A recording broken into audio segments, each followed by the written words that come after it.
सीधे आ गए आधुनिक काल में। आधुनिक काल की शुरुआत की हमने स्वार्थवाद यानी कि ईगोइज्म से। और ईगोइज्म में दो शब्द आपको याद होंगे जो आ जाएंगे बार बार, एक था साइकोलॉजिकल ईगोइज्म, एक था मॉरल या इथिकल ईगोइज्म। प्रत्येक व्यक्ति अपनी प्रकृति में स्वार्थी होता है, ये क्या है? मनोवैज्ञानिक स्वार्थवाद या साइकोलॉजिकल ईगोइज्म। और व्यक्ति का स्वार्थी होना नैतिक रूप से उचित है, यह होता है नैतिक स्वार्थवाद या मॉरल ईगोइज्म। ठीक है। अब ईगोइज्म की फिलॉसफी में जिस व्यक्ति ने सबसे स्पष्ट रूप में अपनी बात कही उसका नाम है थॉमस हॉब्स। तो देखते हैं कि थॉमस हॉब्स ने क्या कहा। आप थॉमस हॉब्स को इतना पढ़ चुके हैं कि कुछ खास बचा नहीं है, लेकिन एक बार एक साथ चीजें इकट्ठी हो जाएं इस भाव से इसको हम पढ़ेंगे। थॉमस हॉब्स क्या कहता है? देखिए, थॉमस हॉब्स का सामान्य परिचय सबसे पहले लें। थॉमस हॉब्स एक ब्रिटिश चिंतक था, तो यूके, और ये बात है लगभग 17वीं सेंचुरी की, मतलब वो 16th और 17th सेंचुरीज में था। उसके चिंतन वाला हिस्सा 17वीं सेंचुरी की शुरुआत का हिस्सा है। और यदि आपको 17वीं सेंचुरी का इतिहास हल्का सा पता हो तो उस समय जो इंग्लैंड की स्थितियां थी, बल्कि यूरोप की जो स्थितियां थी, उसमें सिविल वॉर जैसी कंडीशंस थी, गृह युद्ध जैसी परिस्थितियां थी। एक तो पूरे यूरोप में 16-17 सेंचुरी में धर्म युद्ध चल रहे थे प्रोटेस्टेंट्स और कैथोलिक्स के बीच में। और दूसरा, अगर आपको ध्यान हो तो 17वीं सेंचुरी का समय इंग्लैंड के लिए जो मोनार्की से कॉन्स्टिट्यूशनल मोनार्की होने का समय है। 1688 में एक रिवोल्यूशन हुआ, ग्लोरियस रिवोल्यूशन, जिसे गौरवमयी क्रांति कहते हैं। मेरे ख्याल से रक्तहीन क्रांति भी कहते हैं, आपने शायद इतिहास से पढ़ा होगा। एक ऐसी क्रांति जिसमें खून की एक बूंद नहीं बही, और उससे जो मोनार्की थी, राजतंत्र था, वो कॉन्स्टिट्यूशनल मोनार्की में कन्वर्ट हुआ। राजा भाग गया जनता को देखकर, और राजा की एक बेटी और उसके दामाद को ब्रिटेन के, मतलब वहां के लोगों ने जो क्राउन है उस पर बैठा दिया, और इससे कहा गया कि अब से क्राउन केवल नाम मात्र का है। और 1688 से 2020 चल रहा है। इतने पूरे समय में, यानी कि 300 करीब 42 साल हो गए इस बात को। इन 338 साल में, कितने, 332 साल में एक भी ऐसी घटना नहीं घटी कि इंग्लैंड के किसी मंत्री ने या प्रधानमंत्री ने कोई सिफारिश क्राउन के पास भेजी हो और क्राउन ने उस पर साइन ना कर दिया हो। भारत का राष्ट्रपति फिर भी एक बार पुनर्विचार करवा सकता है। संसद द्वारा पारित विधेयक को पॉकेट में डाल के बैठ सकता है, जेबी वीटो कर सकता है, पॉकेट वीटो कर सकता है। और 1688 से इंग्लैंड के राजा की या रानी की आज तक हिम्मत नहीं पड़ी कि एक भी पार्लियामेंट्री जो बिल पास हुआ है वहां से, या किसी मंत्री ने कोई सलाह भेजी है, कार्यपालिका की सलाह भेजी है, उस पर वो वीटो कर सके या पुनर्विचार करवा सके। क्योंकि इस शताब्दी में खूब झगड़ों के बाद अंततः यह स्थापित हुआ कि अब से लोकतंत्र होगा, और लोकतंत्र में राजा की भूमिका केवल और केवल एक प्रतीक की होगी, उससे ज्यादा नहीं होगी। तो 17वीं सेंचुरी एक कठिन समय है इंग्लैंड के लिए, जिस समय यह व्यक्ति हुआ। और इस समय होने की वजह से आप कह सकते हैं कि इसकी परिस्थितियां जो थी प्रभावित कर रही थी, और इस व्यक्ति ने उसी हिसाब से अपना चिंतन किया। एक पुस्तक लिखी जिसका नाम है लेवियाथन। ये नाम शायद आपने सुना होगा। लेवियाथन बहुत प्रसिद्ध पुस्तक है, और हॉब्स का सबसे बड़ा कंट्रीब्यूशन माना जाता है एथिक्स की दुनिया में भी, पॉलिटिकल साइंस की दुनिया में भी। वो ये पुस्तक है, इस पुस्तक से ही उसकी पहचान है। अगर आपको पूरे हॉब्स को एक ही बार में समझना हो तो हॉब्स का मतलब है 4 विचारधाराएं। पहली विचारधारा है ईगोइज्म। अब आपको कहने की जरूरत नहीं कि इसका मतलब क्या होता है। स्वार्थवाद, यह मानना कि प्रत्येक व्यक्ति अपनी प्रकृति में स्वार्थी होता है, और स्वार्थी होना बुरी बात भी नहीं है, इसको बोलते हैं स्वार्थवाद। दूसरी विचारधारा है हीडोनिज्म। हीडोनिज्म को हिंदी में क्या बोलेंगे बताओ? सुखवाद। और सुखवाद के दोनों मतलब होते हैं। प्रत्येक व्यक्ति अपनी प्रकृति में सुख आकांक्षी होता है, और सुखों की आकांक्षा करना बुरी बात भी नहीं है, इसको बोलते हैं सुखवाद। तो हॉब्स क्या है? एक स्वार्थवादी है, साथ में सुखवादी है। एक तीसरा शब्द है जिसको बोलते हैं सब्जेक्टिविज्म। अब तो आपको ये शब्द भी समझ में आ गया होगा। सब्जेक्टिविज्म का मतलब आत्मनिश्चितवाद, और इसका मतलब ये व्यक्ति मानता है कि हम नैतिक नियम बहुत निश्चित रूप में तैयार नहीं कर सकते हैं। नैतिक नियम चेंज होते रहते हैं, नैतिक स्थितियां चेंज होती रहती हैं। और सब्जेक्टिविज्म की एक छोटी बहन है जो उसके साथ में टंगी रहती है हमेशा ही, उसका नाम है रिलेटिविज्म। कुछ छोटे भाई बहन इसी काम के लिए बनाए जाते हैं कि वो टंगे रहे साथ साथ हमेशा। तो रिलेटिविज्म यानी सापेक्षतावाद। ये चारों के चारों विचार अगर आप जोड़ देंगे आपस में तो बन जाएगा थॉमस हॉब्स। ठीक है, पहले से इन चारों को ध्यान रखिए तो उसके बाद चीजें आसान हो जाएंगी। लेकिन जिस विचार की वजह से पहचाना जाता है हॉब्स, वो विचार इनमें से कौन सा है? पहले वाला है ईगोइज्म, जिसके कंटेक्स्ट में हम इसको पढ़ भी रहे हैं। चलिए, ये पहली बात हुई। अब आइए कि इसका जो नैतिक पक्ष है, नैतिक विचार है, वो विचार क्या क्या है। इसके विचार की शुरुआत होती है ईगोइज्म से ही, यानी कि स्वार्थवाद से शुरुआत होती है। और मैंने कल ही कहा था कि स्वार्थवाद कम से कम 2 प्रकार का तो है ही। एक है साइकोलॉजिकल ईगोइज्म और दूसरा है इथिकल ईगोइज्म। तो एक अच्छा स्वार्थवादी या एक पक्का स्वार्थवादी दार्शनिक इन दोनों को ही स्वीकार करता है। तो हॉब्स ने साइकोलॉजिकल ईगोइज्म को भी स्वीकार किया है और इथिकल ईगोइज्म को भी स्वीकार किया है। और आमतौर पर जो लोग दोनों को स्वीकार करते हैं वो साइकोलॉजिकल इगोइज्म के बेस पर ही एथिकल इगोइज्म को स्थापित भी करते हैं, यानी तर्क के रूप में इस्तेमाल करते हैं मनोवैज्ञानिक स्वार्थवाद का और साबित करते हैं उसके माध्यम से नैतिक स्वार्थवाद को। ये बात भी हमने कल पढ़ ली थी, ये वही बात है, इससे ज्यादा कोई अलग बात है नहीं। ठीक, अब वो आ रहा है अपने सिद्धांत पर और वो शुरुआत में साइकोलॉजिकल इगोइज्म से बात शुरू करना चाह रहे हैं। तो पहले वो कहता है कि मनुष्य जो है वो स्वार्थी होता है, और स्वार्थी होना संभावित है या अनिवार्य स्थिति है? अनिवार्य स्थिति है। तो मानव स्वार्थी होता है अनिवार्यतः। इसमें और आगे चल के बेंथम ने कुछ ऐसे वाक्य बोले जो बड़े कठोर वाक्य हैं। जैसे ये बोलता है कि अगर आपको सच में लगता है कि कोई व्यक्ति आपके लिए कुछ भी करेगा तो गलतफहमी में है। जब तक उस व्यक्ति को उस कार्य में अपना स्वार्थ साफ साफ ना दिख रहा हो तब तक वो व्यक्ति आपके लिए कोई काम नहीं करेगा। और बढ़ते बढ़ते ये कहता है कि कोई भी व्यक्ति का मतलब कोई भी व्यक्ति, जिसका मतलब हुआ कि देश के लिए जान देने वाला सैनिक हो या बच्चे के लिए त्याग करने वाली माँ हो, उन सब पर सिद्धांत लागू होता है। हर व्यक्ति अनिवार्यतः स्वार्थी होता है। मैंने कल आपसे कहा था कि स्वार्थवाद को समझते हुए कुछ सावधानियां बरतनी है। यदि कोई माँ अपने बच्चे के लिए अपना जीवन का बलिदान कर दे तब भी इसका मतलब सिर्फ इतना होगा कि उससे स्वार्थ की परिधि थोड़ी सी व्यापक है। हम ये नहीं कहेंगे कि स्वार्थ नहीं है, हम कहेंगे हॉब्स की भाषा में कि स्वार्थ की परिधि व्यापक है। तो ये व्यक्ति सुखवादी भी है। ये कहते हैं कि प्रत्येक व्यक्ति स्वार्थी है और प्रत्येक व्यक्ति क्या चाहता है? सुख चाहता है, इच्छाएं पूरी करना चाहता है। तो शुरुआत में इच्छाएं शब्द का प्रयोग करता है, सुख पर इसके बाद आएगा। तो स्वार्थी व्यक्ति है, उसका स्वार्थ है कि मेरी इच्छाएं पूरी हों, और जन्म से लेकर मृत्यु तक उसकी हमेशा मन करता है कि मेरी इच्छाएं अधिकाधिक मात्रा में पूरी होती रहें, और इसके लिए वो लगातार समाज के साथ संघर्ष करते हुए, टकराते हुए, कहीं दोस्ती करते हुए चलता रहता है। फिर किसी ने उससे पूछा कि जो इच्छाएं हैं ये कितने प्रकार की होती हैं? तो उसने कहा कि वैसे तो इच्छाएं अनंत होती हैं, इच्छाओं का कोई अंत नहीं है। आप किसी व्यक्ति से कहेंगे इच्छाओं की लिस्ट बनाओ, इच्छा की लिस्ट बनाते बनाते थक जाएगा, पर इच्छाओं की लिस्ट पूरी हो नहीं पाएगी। अनंत इच्छाएं होती हैं, किंतु इन अनंत इच्छाओं में से दो इच्छाएं ऐसी हैं जो सबसे महत्वपूर्ण हैं, और उन दो इच्छाओं की वजह से व्यक्ति जीवन भर अपने स्वार्थों में उलझा रहता है।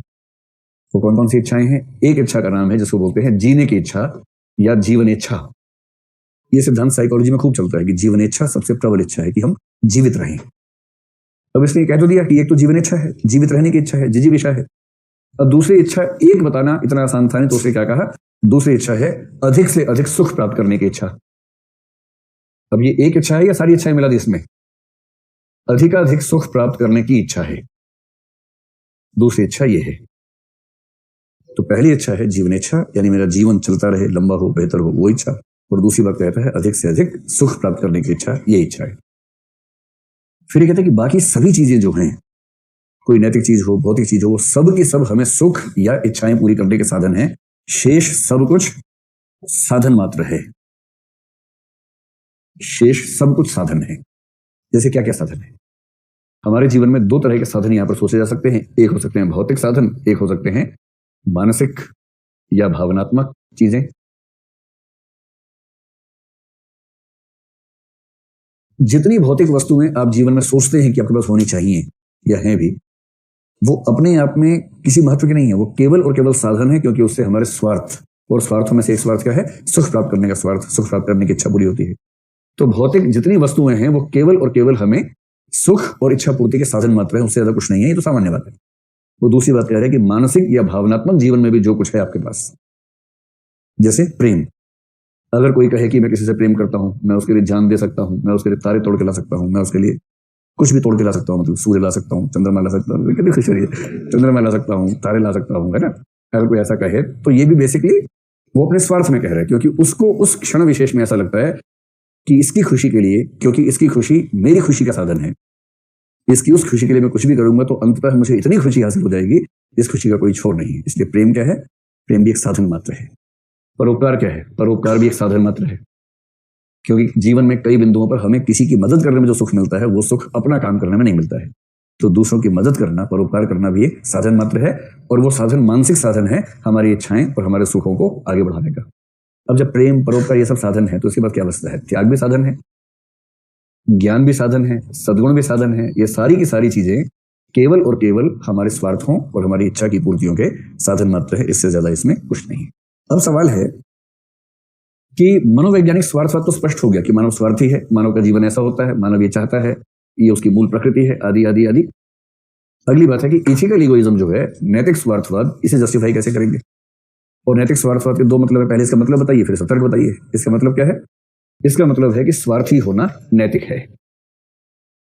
इसलिए कोई अगर स्वार्थी है तो आप ये मत कहिए कि बुरा व्यक्ति है। स्वार्थी है तो ठीक है, इसमें क्या दिक्कत है? उसकी आलोचना करने वाला भी स्वार्थी है। जो कह रहे कि तुम स्वार्थी हो, दरअसल वो भी स्वार्थी है। हर व्यक्ति स्वार्थी है। तो स्वार्थी होना नैतिक है। और वैसे इस बात पर सहमति दुनिया भर में है कि जब तक हमारा स्वार्थ किसी और के स्वार्थ को नुकसान न पहुंचा रहा हो, जब तक हमारा स्वार्थ नैतिक और कानूनी नियमों या कानूनों के दायरों में रहता है, उसके दायरे में रहता है, तब तक क्या समस्या है। आप आईएएस बनना चाह रहे हैं, इसमें आपका स्वार्थ तो होगा ही ना होगा।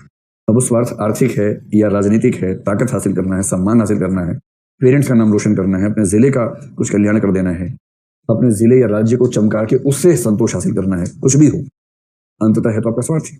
और यदि आप अपने स्वार्थ के लिए एक वैध रास्ते पर चल रहे हैं, प्रतियोगिता है, परीक्षा है, पढ़ाई कर रहे हैं, तैयारी कर रहे हैं, एग्जाम देंगे, सिलेक्शन हो जाएगा तो अपनी इच्छाएं पूरी कर लेंगे, इसमें कहाँ कोई समस्या है। समस्या केवल तब है जब कोई व्यक्ति अपने स्वार्थों की पूर्ति के लिए वैध रास्ता छोड़ के अवैध रास्ते को चुन लेता है। तो वैध सीमाओं के भीतर कोई समस्या नहीं, स्वार्थी होना एकदम नैतिक है। तर्क क्या है, इसको किस तर्क से साबित करें? तो मैंने आपसे पहले ही कहा कि नैतिक स्वार्थवादियों के पास अंततः केवल एक तर्क होता है, और वो ये है कि मानव प्रकृति के अनुकूल यही है। और जैसे ही आप कहेंगे मानव प्रकृति, इसका मतलब आप मनोवैज्ञानिक स्वार्थवाद के आधार पर नैतिक स्वार्थवाद को जस्टिफाई कर रहे हैं। ये आखिरी वाक्य समझ में आया आप लोगों को? जैसे ही आप कहेंगे कि मानव प्रकृति का मसला है, ये कहने का मतलब ही है कि आप मनोवैज्ञानिक स्वार्थवाद के आधार पर नैतिक स्वार्थवाद जस्टिफाई कर रहे हैं। क्यों? प्रकृति का मतलब क्या है? क्योंकि मनुष्य स्वार्थी होता ही है, और यदि मनुष्य स्वार्थी होता है, ये उसकी प्रकृति है, तो उसको हम अनैतिक कैसे कह सकते हैं? और उसने एक एग्जाम्पल दिया, पत्थर का एग्जाम्पल दिया। दर्शन में ऐसे बहुत रोचक रोचक एग्जाम्पल्स होते हैं। जैसे मान लीजिए कि आपके हाथ में पत्थर है और आप चाहते हैं कि वो पत्थर पक्षियों के पीछे पीछे उड़ता हुआ जाए। किसी पक्षी को मारने की इच्छा आपकी है, वो कौवा आपको देखा, आपका मन करे मुझे इसका मांस खाना है कौवे का। आपने जोर से पत्थर फेंक के मारा, पर कौवा काफी ऊंचाई पे उड़ गया, जहां तक पत्थर पहुंच नहीं पाया, और पत्थर वापस आ गया। और पत्थर आपका घर का है, पालतू पत्थर है, बहुत लंबे समय से आपने उसको घर में नहलाया धुलाया है, उसको अच्छे से, उसको मतलब बहुत प्यार किया है, अपने स्पर्श से सहलाया है उसको, अपने पत्थर को बहुत प्यार करते हैं उस पत्थर को। पत्थर आपके घर का मेंबर है, और आपने उस पत्थर को कहा हे पत्थर, उस कौवे को मार के आना, और पत्थर को फेंका जोर से कौवे की तरफ। वो गया, कौवा बहुत तेजी से भागा, पीछे पीछे पत्थर गया। एक समय के बाद कौवा ऊपर गया, पत्थर नीचे आ गया। वो कौवा नीचे सांस में लेकर नहीं आया। और उसके बाद यदि कोई व्यक्ति उस पत्थर से नाराज होकर कहे कि यार तू नैतिक नहीं है, इतने दिन तुझे नहलाया धुलाया मैंने, इतने दिन तेरी सेवा की, तुझे भगवान बना के पूजा, तुझे दूध पिलाया इतने दिनों तक, इतना मोटा ताजा कर दिया तुझे मैंने, इतना सहलाया, और आज कहा कि उड़ के कौवा मार दे, तू उड़ा ही नहीं। पत्थर उसको देख के मन में सोच रहा है कि अब हम में से कौन पत्थर समझ नहीं आ रहा है। कैसे समझाऊं इस मूर्ख को कि उड़ना मेरी प्रकृति का हिस्सा नहीं है, मैं कैसे उड़ सकता हूं? जब उड़ना मेरे लिए संभव ही नहीं है, तो मुझसे यह अपेक्षा करना कि मैं उड़ा क्यों नहीं, ये गलत अपेक्षा है।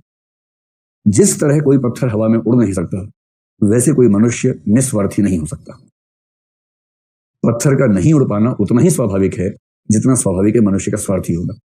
और इसलिए मनुष्य स्वार्थी होता ही है, यह बात केवल स्वीकार करने या स्वीकार न करने की है। यदि होता ही है तो क्यों ना हम मान ले कि मनुष्य का स्वार्थी होना नैतिक रूप से सही पोजीशन है या प्राकृतिक पोजीशन है। नैतिक स्वार्थवाद के पास कोई दूसरा तर्क नहीं है, एक ही तर्क है, और वो तर्क है मनोवैज्ञानिक स्वार्थवाद। इसके अलावा कोई तर्क नहीं है। ये सब तो बेसिक बातें हुई। यहां से शुरू होती है मूल समस्या, जिस समस्या का समाधान करना है हॉब्स को। समस्या यह है कि यदि हर व्यक्ति स्वार्थी है, तो सारे स्वार्थी व्यक्तियों के बीच में नैतिक व्यवस्था कैसे बनेगी? और नैतिक व्यवस्था कैसे बनेगी, इसका उत्तर दिए बिना इसको नैतिक विचारक, नीति मीमांसी विचारक कैसे माना जाएगा, ये तो बताना ही पड़ेगा। यूं समझें कि सब लोग स्वार्थी हैं, इस पर तो हम सबकी सहमति थी ही। मैंने थोपा तो नहीं आपके ऊपर वाला विचार है, मैंने तो आपसे पूछा ही था कि आपकी राय क्या है, और आप लोग आमतौर पर सहमत थे इस बात से। तो नहीं भी है तो मैनू की, और हैं तो मैनू की, सीधी सी बात है। सहमत है तो बढ़िया है, नहीं है तो बढ़िया है। लेकिन हम लोग ये मान के चल रहे थे कि मोटे तौर पर यह विचार सही साबित होता है कि हर व्यक्ति ईमानदारी से अगर मूल्यांकन कर ले अपना अपना हम, तो हम पाएंगे कि हमारे हर तथाकथित परोपकार के मूल में कोई ना कोई स्वार्थ का भाव छिपा होता है। अंतर सिर्फ इतना है कि स्वार्थ की परिधि व्यापक हो सकती है, संकीर्ण हो सकती है। स्वार्थ बहुत स्थूल हो सकता है, बहुत सूक्ष्म हो सकता है, लेकिन अंततः बहुत खोजेंगे तो पर्दों के पीछे मिलेगा स्वार्थी। अगर हर व्यक्ति स्वार्थी है तो नैतिक व्यवस्था बनेगी या अराजकता होने का खतरा हो जाएगा? तो अराजकता का खतरा हो जाएगा। इसका मतलब यह हुआ कि अराजकता का खतरा जो है उसे हम कैसे दूर करेंगे। और यह खतरा बताते हुए हॉब्स को अपने समय का अपना समाज साफ साफ दिख रहा है, जहां पर अराजकता दिख रही थी उस समय। मतलब कब कौन किसको मार देगा उस समय के इंग्लैंड में भरोसा नहीं होता था, इतनी चिंता थी। तो उसने एक कहानी सुनाई, और कहानी जिस पुस्तक में सुनाई उसी पुस्तक का जिक्र मैं कर रहा हूं, लेवियाथन। उसने कहा कि एक थी ओरिजिनल पोजीशन या प्राकृतिक स्थिति। अब तो समाज हो गया, राज्य हो गया, अर्थव्यवस्था है, फलाना है, ठिकाना है। इन सबसे पहले इतिहास का वो दौर, आप लोग इतिहास की शुरुआत करते पढ़ोगे मेरे ख्याल से भारत में सिंधु घाटी से शुरू करते होंगे, है ना। सिंधु घाटी तो जुम्मा जुम्मा अभी हाल ही की तो बात है। सिंधु घाटी कौन सी बहुत पुरानी बात है। कितनी पुरानी होगी? 5,000 साल पहले की बात होगी, इतनी तो बात है। 10,000 साल पुरानी है, 5 से 2,000 है। हाँ, मतलब 3rd सेंचुरी BC के आसपास की तो बात है। 3000 ईस्वी BC का 3rd सेंचुरी, मतलब 30th सेंचुरी मान लीजिए BC, उतनी तो बात है। कुल मिला के 5,000 साल का इतिहास है। ले देखे गपोड़ियों की बात छोड़ दीजिए, मैंने ऐसे ऐसे गपोड़े देखे हैं। एक ऐसा गपोड़ी मुझे एक बार मिला, यूनिवर्सिटी में सेमिनार था, तो एक राज्य के हाई कोर्ट का चीफ जस्टिस होकर रिटायर हुआ था। एक सेमिनार के लिए आए थे, ऑर्गेनाइज करने वालों में था, गलती से मुझे पता होता कि ऐसा आदमी बुलाते नहीं कभी उसको, और ज्ञान देना था। वो एक खास विचारधारा के बैकग्राउंड से थे। उनका मानना था कि जो वेद हैं, गीता है, ये अति प्राचीन ग्रंथ हैं। और ये हाँकते हाँकते एक वाक्य क्या बोल दिया, हिमालय तो अभी हाल ही में बना है, वेद तो उससे पहले के हैं। और आदमी हाँकते हाँकते कहां तक चला जाता है, कई बार लिमिट देखी क्या हो जाती है। हिमालय तो अभी हाल ही में बना है, वेद तो उससे बहुत पहले के हैं। तो ऐसी गपोड़ियों की बात छोड़ दें तो कुल मिलाकर सभ्यता का इतिहास हम जानते हैं कि हम जो पढ़ते हैं इतिहास तो मुश्किल से 5,000 साल का इतिहास है। हम ये भी जानते हैं कि सिंधु घाटी की सभ्यता से पहले दुनिया के इतिहास में नहीं के बराबर चीजें हमें दिख रही हैं, यानी कुल इतिहास मनुष्य के पास जिसके प्रमाण है इतना ही है इतिहास। लेकिन मनुष्य तो कम से कम 5 लाख 10 लाख साल पहले का इतिहास लेके चल रहा है। जिस प्रक्रिया में एप से मनुष्य बनने की प्रक्रिया घटित हुई, अगर वहां से इतिहास को देखें, जब मनुष्य 2 हाथ 2 पैर वाला व्यक्ति हो गया था, तब से अब तक का इतिहास देखें, वो तो लाखों सालों का इतिहास है। उन लाखों वर्षों में से केवल 5,000 वर्ष का इतिहास, उसी को इतिहास कैसे माने? इसलिए जो कायदे के चिंतक है ना, इतिहास के उस दौर में जाते हैं कि वहां क्या हो रहा था, जब विवाह संस्था भी नहीं थी, भाषा भी नहीं थी, लिपि भी नहीं थी, राज्य नहीं था, समाज के नियम नहीं थे, धर्म नहीं था। धर्म होने के लिए जरूरी है मनुष्य की सोचने, बोलने, कहने की क्षमता होनी चाहिए। इसे धर्म का इतिहास ले दे के मुश्किल से 5-10 हजार साल का इतिहास है, और मनुष्य का इतिहास तो कई लाख साल का इतिहास है ना। ये उसकी कल्पना कर रहा है कि एक जो ओरिजिनल पोजीशन थी, समझ लीजिए कि जंगल है, और जंगल भी कौन सा, मछलियों टाइप का जंगल है, क्योंकि जंगल में भी 2 तरह की स्पीशीज हैं। एक वो स्पीशीज है जो अपनी स्पीशीज पे हमला नहीं करती है। आप बहुत सारे स्पीशीज में देखेंगे कि एक अलिखित नियम चलता है, जैसे कोई टाइगर दूसरे टाइगर को मारता हुआ नजर नहीं आएगा आमतौर पर आपको, और इसकी अकेली वजह ये नहीं है कि दोनों बराबर के ताकतवर हैं, एक है नियम से चलता है प्रकृति के बीच में। कुछ स्पीशीज में ये नियम चलता है कि उसी स्पीशीज में एक दूसरे पर भी अटैक होता है। तो इसने वो कल्पना की कि जब मनुष्य प्राकृतिक स्थिति में था तो उस समय प्रत्येक मानव का शत्रु था। Everyone was everyone's enemy। और मैंने एक बार आपको शुरू में कंसेप्ट समझाया था क्लास में। मैंने कहा था कि कई चीजें जो मुफ्त में मिल जाती है ना, उसकी कीमत नहीं पता होती है। जैसे आज की पीढ़ी को या आपसे एक पीढ़ी पहले के लोगों को आजादी की कीमत नहीं पता, क्योंकि उनको आजादी मुफ्त में मिल गई। उसके पहले की पीढ़ी ने आजादी के लिए खून बहाया था, तो उनको आजाद होने का मतलब पता है कि किसी दूसरे देश से पराधीन नहीं होना कितनी बड़ी अचीवमेंट है। पर हमें तो आजादी मुफ्त में मिल गई, इसलिए उसकी कीमत हमें नहीं पता है। तो मैंने उसे एग्जाम्पल दिया था कि आप क्लास में बैठे हैं, 2.5 घंटे 3 घंटे बैठते हैं आराम से, और 3 घंटे में एक बार भी आपके मन में यह नहीं आता कि पीछे बैठा व्यक्ति चाकू मार सकता है। देखो मैं पीछे, कोई नहीं मारेगा आपको, कई लोग पीछे देख रहे हैं, कौन बैठा पीछे? पूरी क्लास में केवल एक बच्चा है जिसको अपने आसपास वालों से खतरा रहता है कि मेरा हाथ कब खड़ा करवा देंगे या मुझ पर कब आरोप लगा देंगे। उसे छोड़ दें अगर तो बाकी मामलों में कोई ऐसा शक शुबा किसी को नहीं है। ये जो आत्मविश्वास है ना कि मैं 3 घंटे बैठा हूं सामने मुंडी करके, पीछे वाला मुझ पर हमला नहीं करेगा, ये मुफ्त में नहीं, मतलब हमें तो मुफ्त में मिल गया है, लेकिन इसको अर्जित करने में कितनी सदियां खर्च हुई हैं, इसकी कहानी हाउस बता रहा है। हर व्यक्ति का शत्रु था, 24 घंटे शत्रु था, 24 घंटे की शत्रुता है ये। और इसका अर्थ समझना हो तो मैं आपको अभी आज की एक सिचुएशन बताता हूं, उससे समझिए। जब दिल्ली में दंगे हुए, आप में से कितने लोग घबरा गए थे कि मारपिटाई हो सकती है आपके साथ? हाथ खड़ा करें। 1-2 लोगों को डर लगा, वो किसी ऐसी सिचुएशन में होंगे, ऐसी जगह होंगे जहां ऐसा माहौल रहा होगा, इसलिए शायद ऐसा लगा होगा। कहां थे आप? वजीराबाद में थे आप? गोपालपुर में थे, किंतु क्योंकि आप मुस्लिम है इसलिए आपको थोड़ा सा भय हुआ, ठीक है। अधिकांश लोगों को ये भय नहीं हुआ। मैं जिस इलाके में रहता हूँ वहां ऐसा भय होने का स्कोप नहीं है, क्योंकि वहां कोई ऐसी संभावना नहीं बनती है, तो हम लोग निश्चिंत का सब लोग। अब मैं आपको एक तथ्य बताता हूँ, हमारे स्टाफ में ऐसे कई लोग हैं जो उस इलाके से आते हैं जहां दंगे हुए। कुछ मुस्लिम है, कुछ हिंदू हैं। उनमें से एक हिंदू व्यक्ति ने मुझे बताया कि एक दिन भीड़ ने उसको रोक लिया, उसकी बाइक को रोक लिया, और जब उसके आई कार्ड वगैरह सब चेक किया, जब कंफर्म हो गया कि वो उन्हीं के मजहब का है, तब छोड़ा, वरना उसकी मौत तय थी उस दिन। और एक दूसरा, ये हिंदू व्यक्ति की बात कर रहा हूँ, ये लड़का हिंदू है। एक दूसरी सिचुएशन सोचिए, हमारे स्टाफ में करीब 650 लोग दृष्टि में काम करते हैं, जिनमें से मेरे ख्याल से 15-20 तो मुस्लिम होंगे कम से कम, जिनमें से 2-3 काफी हाई लेवल पे हैं, बाकी लोग लोअर लेवल पे हैं। उनमें से एक व्यक्ति जो मतलब हमारे काफी नजदीक के सर्कल में, मतलब उससे रोज बात होती है लगभग, उससे मैं लगभग रोज पूछता हूँ कि माहौल कैसा है, वहीं रहता है जहाँ दंगे हुए से, वहीं रहता है। मैं उससे रोज पूछता हूँ माहौल कैसा है भाई? सड़क के इधर हिंदुओं की बस्ती है, सड़क के इधर मुसलमानों की बस्ती है, वो मुस्लिम है तो मुसलमानों की बस्ती में रहता है। अभी आते हुए मैंने उससे बात की, यहाँ आने से एकदम पहले, मैंने कहा कैसा माहौल है?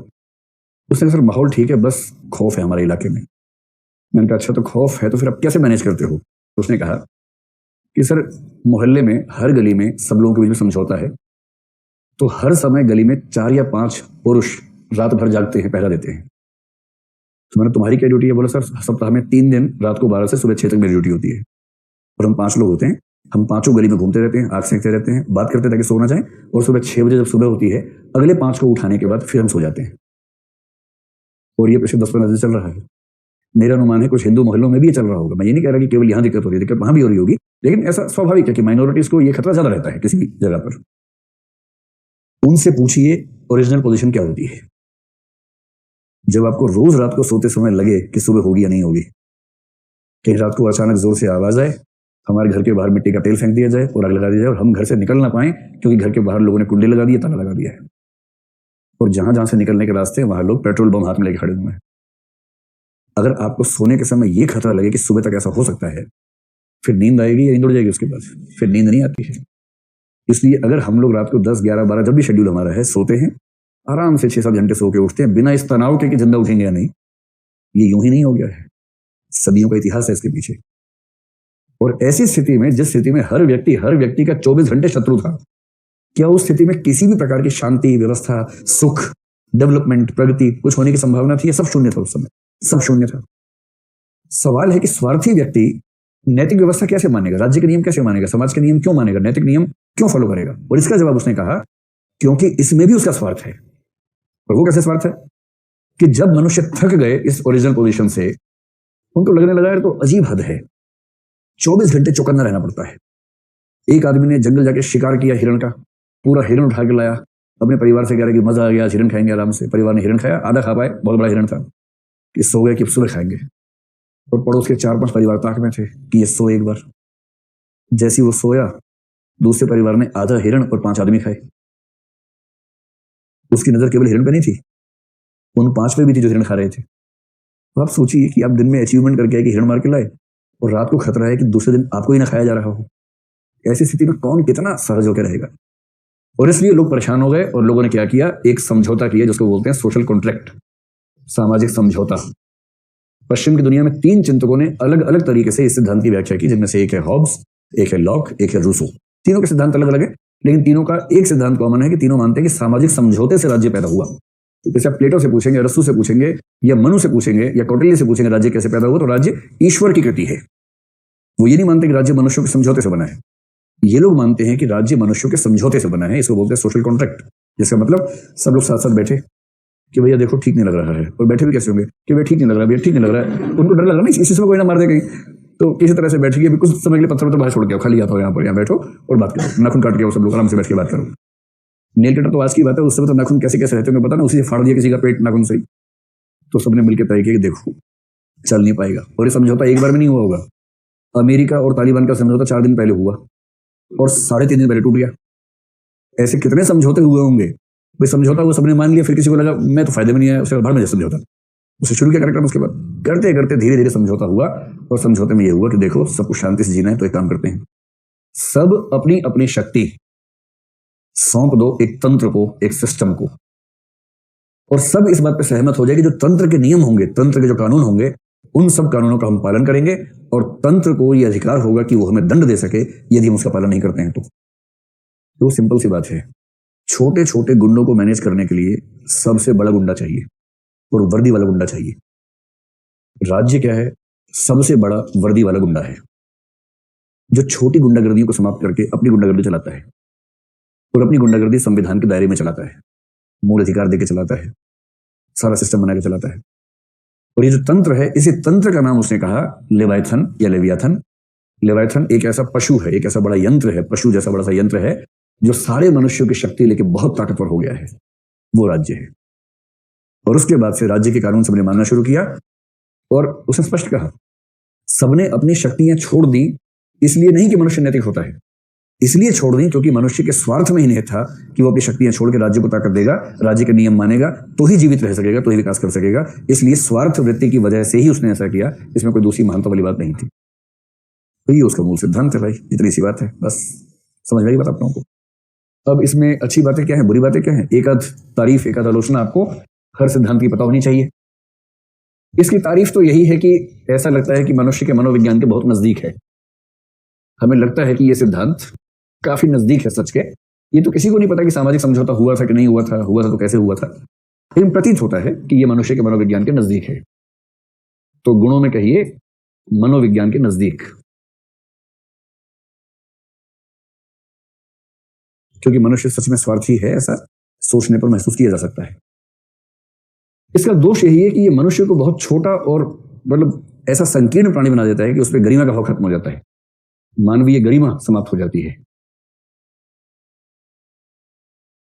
जो त्याग जैसे मूल्य हैं, परोपकार है, देशभक्ति है, जहां व्यक्ति अपने हितों को छोड़ के अपना जीवन बलिदान कर देता है, उस बलिदान में भी स्वार्थ को खोज लेना अच्छा नहीं लगता सुनने में।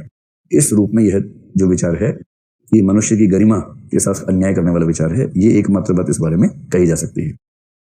स्पष्ट हुआ एकदम?